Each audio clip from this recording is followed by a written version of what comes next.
Hello and welcome to Hydra Collectables, where we let our geek flag fly. My name's Luke and I'm your host, and today I'd like to discuss Mary Jane Watson. So I think it's fair to say that within the Spider-Man canon, there are three main female characters within Peter's life. Four if you count Aunt May, but jokes aside, I think it pretty much boils down to these main three love interests for Peter.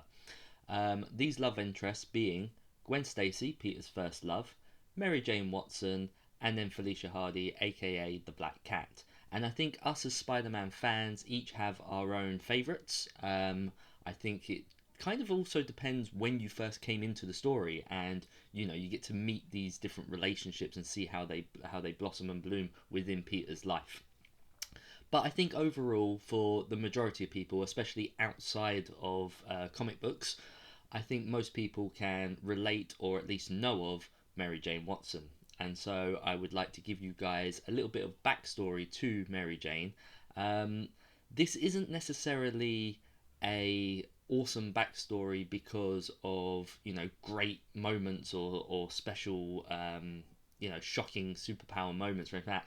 The reason why I call this an awesome story is because it is just very well written. It's very true and very grounded in reality to how something could have played out in anyone's life.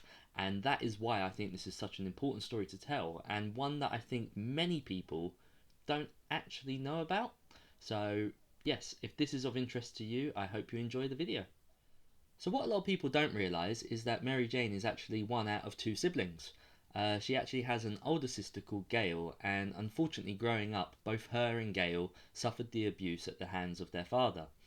Their father pegged himself as a bit of a writer, but couldn't really put pen to paper, and he took this frustration out on both his wife and his two young girls. This led both girls to act out in very different ways.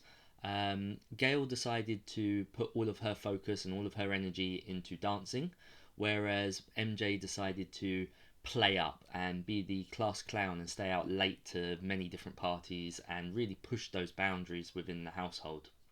So eventually their mother would gain the strength to leave their father, and taking the two girls, she would bounce from household to household within their family unit and trying to just stay afloat and keep the kids at school.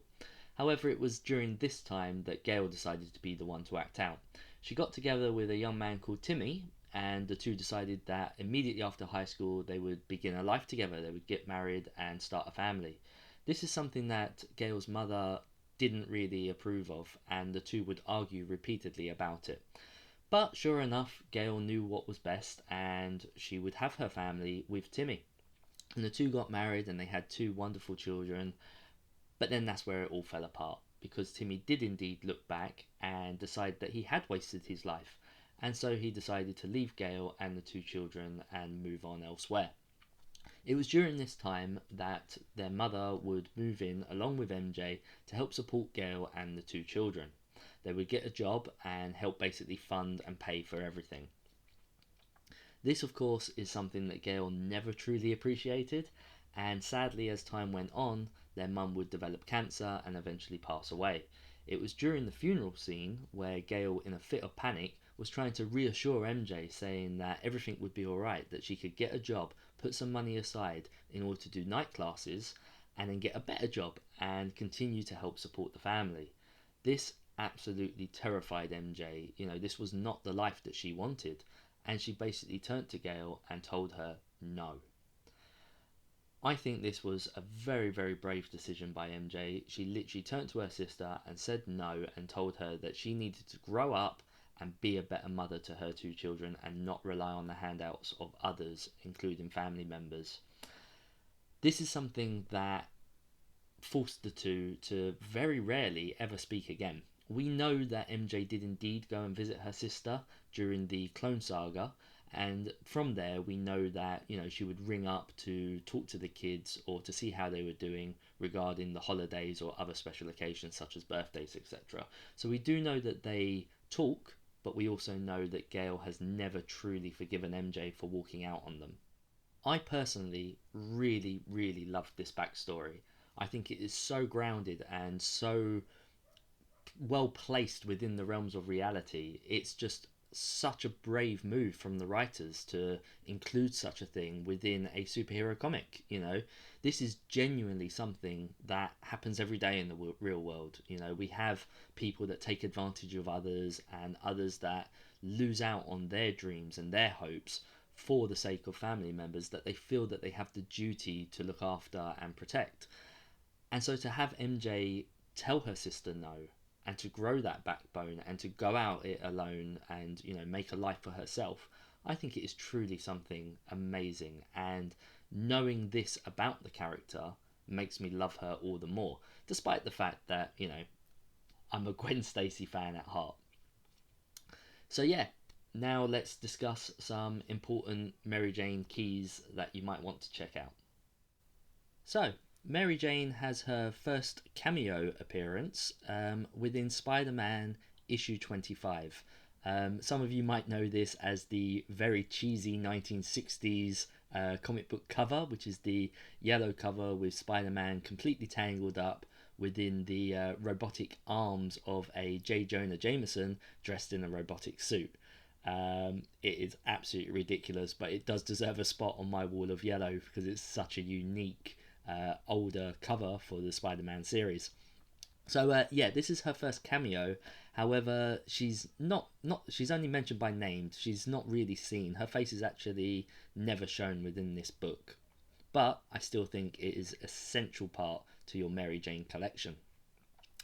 We then have a first look at Mary Jane, which is within the Amazing Spider-Man issue 42. This is one of the classics. This is one of those moments that many people know about. This is the "Face It, Tiger, you just hit the jackpot" panel right at the end of the book. This, in my opinion, is her true first appearance. A lot of people say it's cameo because it's on the last page. I personally think that this is the one. The "Face It, Tiger, you've just hit the jackpot." It's such an iconic line, and it's one that we all know and associate with Mary Jane. Then finally we have the first true appearance within Spider-Man issue 43, and many of you might know this as the Rhino Rampage storyline, with Spider-Man indeed fighting the Rhino on the front cover. This is actually where Mary Jane and Spider-Man, or Peter Parker, go on their first date. And also this book is fantastic because it's an early Rhino appearance. This for me is one of the books that I'm really struggling to find at the moment, but I hope that one day I'll find it soon. The other two, I'm not struggling so much. The issue 42s I'm seeing every now and then. I'm just holding out for one of a decent quality. But yeah, it's that issue 43. It must be something to do with the Rhino character of why this is so hard for me to get hold of. So there you have it. That's the very awesome and very real backstory to Mary Jane Watson. Did you know about this backstory? Has it changed your opinion on MJ moving forward? And which out of the three love interests of Peter Parker is your favourite? Let me know in the comments below. It'd be great to hear from you. And until next time, I'll see you in another life. Take care.